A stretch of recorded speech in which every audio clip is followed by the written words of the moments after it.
नमस्कार दोस्तों, स्वागत है आपका एजू फॉर इंडिया के प्लेटफॉर्म पर।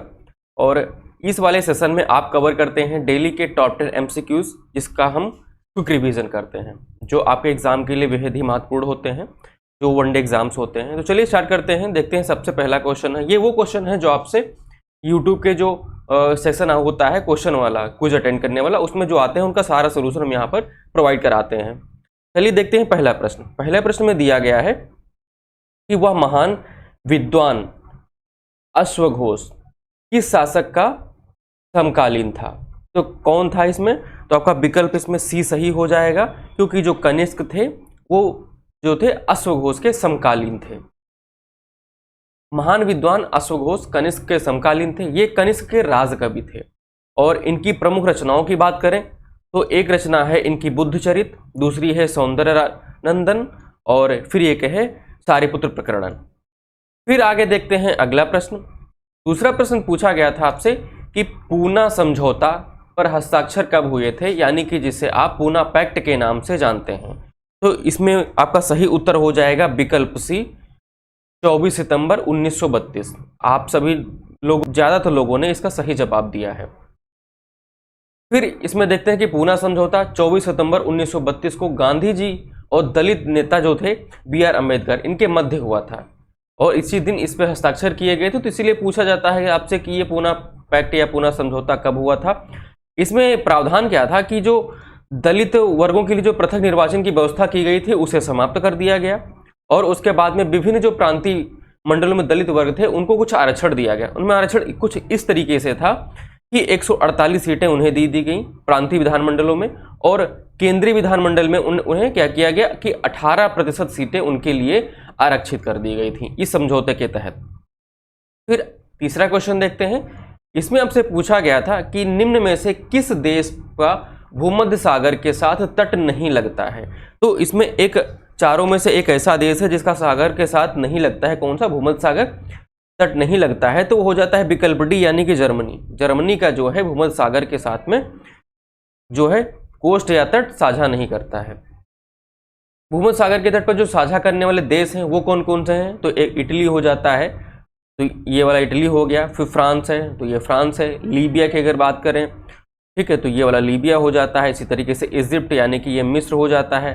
फिर बात यहाँ अल्जीरिया दिया गया है, मोरक्को दिया गया है, फिर स्पेन है, और ये यहाँ पर तुर्की दिया गया है। फिर अगर बात करते हैं यहाँ पर सीरिया की, सीरिया हो जाता है, इजराइल तथा लेबनान, इस तरीके से कुछ हैं देश। तो ये बाकी यहाँ पर आप देख पा रहे होंगे, सीरिया हो गया, ये इधर वाले बाकी कुछ देश हो जाते हैं।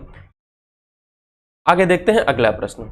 इस वाले प्रश्न में आपसे पूछा गया था कि डॉल्फिन जो है किस वर्ग का उदाहरण है। तो इसमें कुछ एम्फेबियन, एपिसीज, एविस और स्तनधारी दिया गया था। तो इसमें आपका जो विकल्प डी है वो इस प्रश्न का सही उत्तर है। जिन्होंने इसको टिक किया है वो सही है, स्तनधारी यानी कि मैमल्स। अब बात करते हैं इसके डॉल्फिन के। तो ये समुद्री स्तनधारी वर्ग का एक उदाहरण है, और इसका वैज्ञानिक नाम क्या है? डेल्फिनस डेल्फिस। भारत सरकार द्वारा 2009 में गंगा डॉल्फिन को राष्ट्रीय जलीय जीव घोषित किया गया था। और ये डॉल्फिन क्या है? हमेशा ग्रुप में रहते हैं। इस एक ग्रुप में लगभग 10 से लेकर 12 सदस्य इसमें शामिल होते हैं, और ये शुद्ध और साफ पानी में ही पाई जाती हैं। तो पानी इतना साफ होगा, इनके लिए रहने के लिए उतना ही वो स्थान उचित होगा। फिर देखते हैं अगला प्रश्न कि भारत का प्रथम सफलतापूर्वक प्रक्षेपित उपग्रह है कौन सा है। तो उसमें आपका विकल्प ए सही हो जाता है, यानी कि जो आर्यभट्ट उपग्रह है ये भारत का प्रथम सफलतापूर्वक प्रक्षेपित उपग्रह है। ये क्या हुआ था? इसका निर्माण भारत में किया गया था, और रूस का एक रॉकेट था कॉस्मोस 3M, उसके द्वारा इसका प्रक्षेपण किया गया था। और आपका तारीख और समय उसका था 19 अप्रैल 1975। तो इसे आपको ध्यान रखना है, 19 अप्रैल 1975। अगला क्वेश्चन आपसे कुछ हिंदी से पूछे गए थे, तो उसमें एक शामिल है कि निम्नलिखित में से कौन सा वाक्य गलत है। तो उसमें 3 वाक्य जो हैं वो सही हैं और 1 वाक्य गलत है।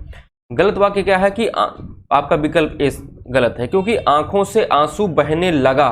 तो यहाँ पे जो लगा है ये गलत है, क्योंकि आंसू जो शब्द है ये हमेशा बहुवचन में प्रयोग किए जाते हैं। तो इसलिए यहाँ पर लगा की जगह पर आपको यूज करना होगा लगे। ठीक है, आंसू बहने लगे। बाकी की जो 3 हैं वो सही हैं। अगला प्रश्न देखते हैं।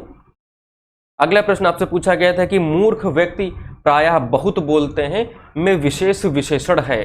तो इसमें आपका जो सही उत्तर हो जाएगा विकल्प ए, यानी कि जो मूर्ख है वो विशेष विशेषण है।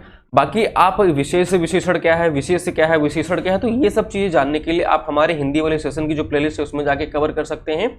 या तो हमने यूपी आरओ का जो मेंस का पेपर था प्रीवियस उसे सॉल्व करवाया है 2021 का, तो उसमें हमने डिटेल में बताया, आप जाके उसे कवर कर सकते हैं। आगे देखते हैं। अगला क्वेश्चन आपसे पूछा गया था कि दिया सलाई का तत्सम रूप क्या होगा। तो तत्सम क्या है, तद्भव क्या है, इन चीजों की भी हम वहां पर डिटेल में कवर कर चुके हैं। और इसके लिए जो आपका सही उत्तर हो जाएगा विकल्प बी, यानी कि दीपशला का इसका तत्सम रूप होगा, शुद्ध वाला। अब देखते हैं, एक यहां पर पूछा गया था कि आहूत का विलोम, सही विलोम क्या होगा। तो आहूत का सही विलोम हो जाता है विकल्प बी, अनाहूत। आहूत मतलब आहूत करना, ठीक है, बुलावा देना किसी को। अनाहूत मतलब किसी को ना बुलाना, ठीक है। तो विकल्प बी आपका इसमें सही उत्तर हो जाएगा।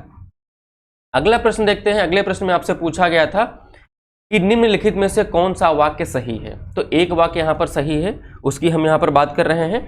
तो विकल्प सी जो है, मैं अभिभावक पर श्रद्धा रखता हूँ, ये सही है।